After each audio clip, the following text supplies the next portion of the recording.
Herkese merhaba arkadaşlar. Yaklaşık 3-4 gündür hastayım. Sesim için şimdiden hepinizden özür dilerim.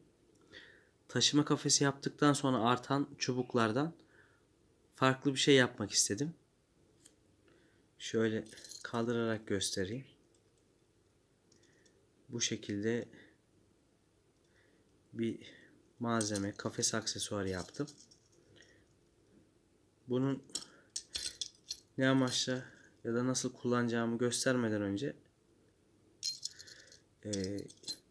bu piton vidaları buralara geçirmek için ve bu zillerin takılı olduğu küçük kapalı piton vidaları buraları geçirmek için önce ince matkapla deldim. Sonra elle vidaları oraya takması daha kolay oldu.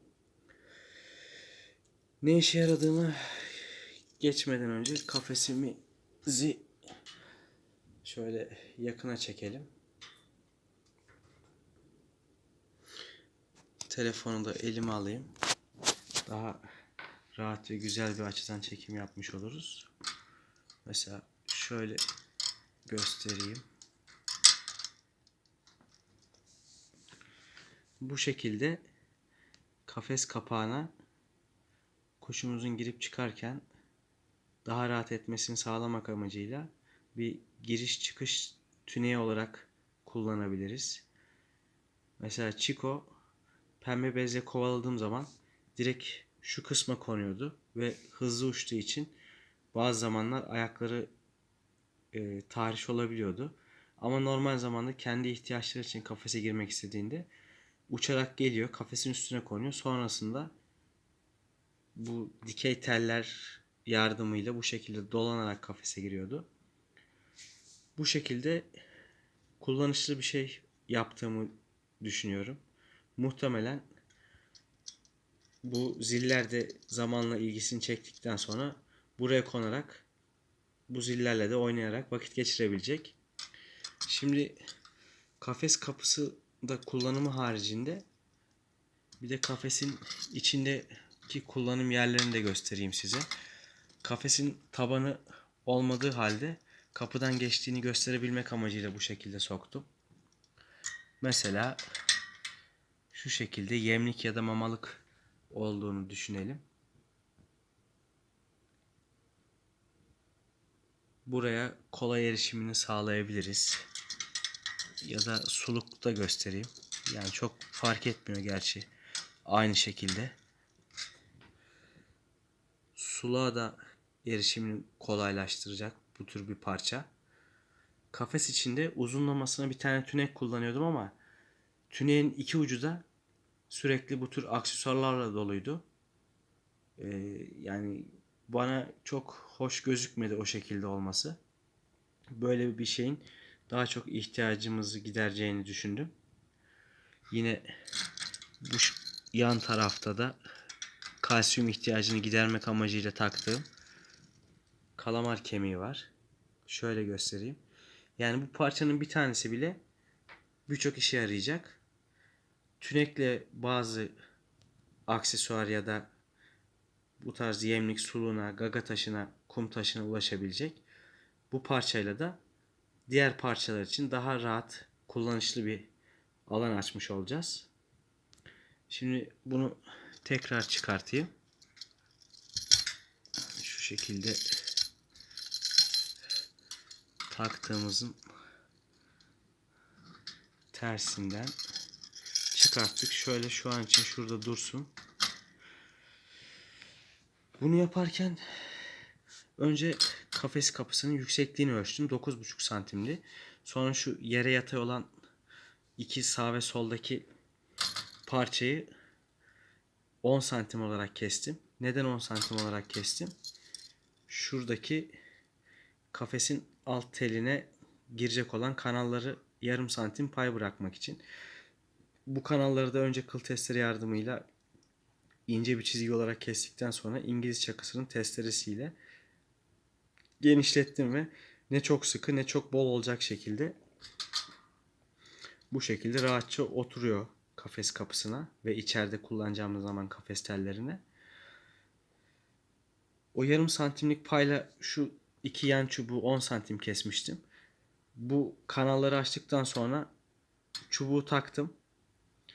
Yaklaşık olarak şu çubuğun ucuyla kafesin üst teli arasındaki mesafeyi ölçtüm. 13 santim, 13.2, 13.3 milimdi. Şu piton vidalar için 2 santim pay bıraktım. 11 santimlik bir çubuk kestim. Şöyle biraz kafesi yan çevireyim. Yani bu şekilde estetik görüneceğini düşündüğüm için hem alt hem o alttaki çubuğa inen eğik çubuğu 45 derecelik açıyla kestim. Hem yapışma yüzeyini artırmış oldum hem de daha estetik bir görünüm oldu. Sonrasında acaba başka kafeslerde nasıl olacağını görmek için bundan önce Chico için kullandığım küçük kafeste denemek istedim. Onu da göstereyim size.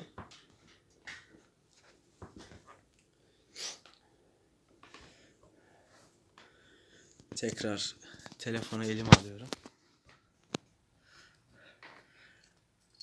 Yine bu kafesin de tabanı olmadığı halde bunun da kapısından içine geçtiğini göstermek amacıyla bu şekilde sokuyorum.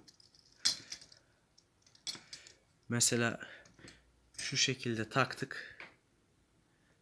Piton vidalar oturdu fakat yan çevireyim arkasını. Mesela bu açtığımız kanallar boşluğa geldi, yani ölçüler tutmuyor. Biraz kaydırdığımız zaman mesela eğer iki dik telle denk gelirse buna bir de artı olacak şekilde dikey kanal açılarak hem yatay hem dikey tellere girmesini sağlayabiliriz. Şu yan taraf için göstereyim bir de. Mesela buraya taktığımızda da tel aşağıda kaldı.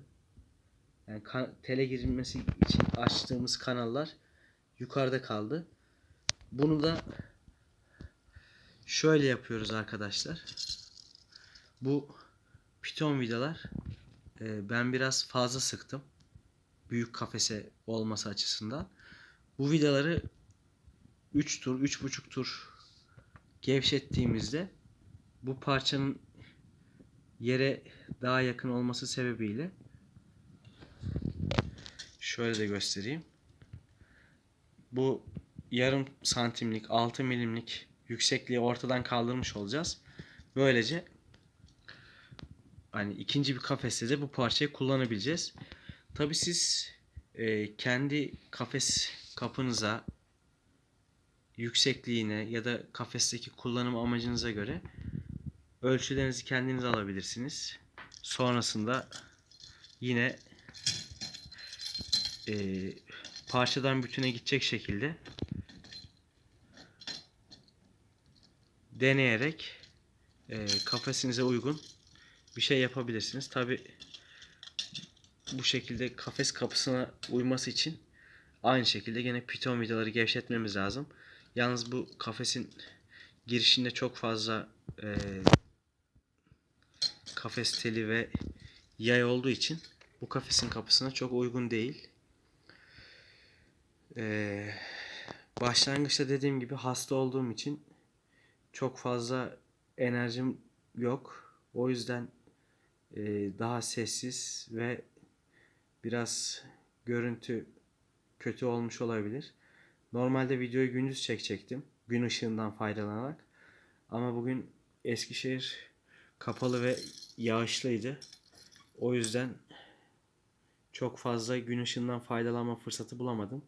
Zaten eve gelirken de bisikletle dönüş yaptığım için bayağı ıslandım.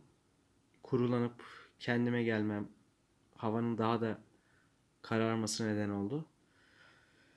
Umarım izlediğiniz bu video hoşunuza gitmiştir. Bu ölçülerde ya da benzer ölçülerde kendi kafesinize uyacak bir aksesuar, parça, malzeme yaparak kuşunuzun daha sağlıklı ve kolay kafes içinde ya da kafese ulaşımını sağlayabilirsiniz. Henüz değilseniz kanalımıza abone olarak bizlere destek vermeniz hoşumuza gider. Yeni videolarda görüşene dek hoşça kalın.